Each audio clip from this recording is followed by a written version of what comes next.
আচ্ছা বন্ধু, হ্যাঁ বন্ধু বলো। পৃথিবীতে স্বার্থ ছাড়া একমাত্র ভালোবাসে সেই ব্যক্তিটা কে? তার নাম হইল মা, গর্ভধারিণী মা। মা। মা ছাড়া দুনিয়াতে কেউ নাই। যার মা নাই সে মা ধর্ম বুঝতেছে না, আর যার মা আছে সে মারে অবহেলা করতেছে, কোনো কারণবশত খাওয়াইতেছে না, নিজের স্ত্রীর কথা ধরে মারে বিভিন্ন কথা বলে। যার মা নাই তার দুনিয়াতে কিছু নাই। মা হইলে সবচেয়ে মূল্যবান সম্পদ। বউ বললে বউ পাওয়া যায়, মা বললে মা পাওয়া যায় না। মার মতো ধন দুনিয়াতে আর কিছু নাই বন্ধু। মাকে সবাই ভালোবাসবেন, এটাই বলছি। কথাটা কিন্তু রাইট। জীবনে কাউকে কেউ মাকে কষ্ট দিও না, মায়ের মনে আঘাত দিও না।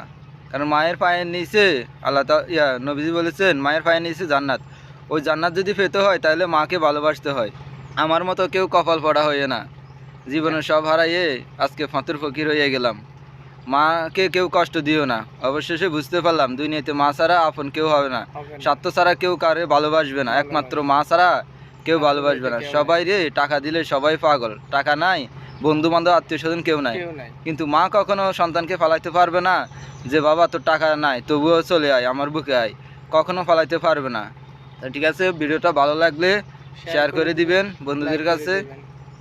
ওকে, আল্লাহ হাফেজ। আল্লাহ হাফেজ।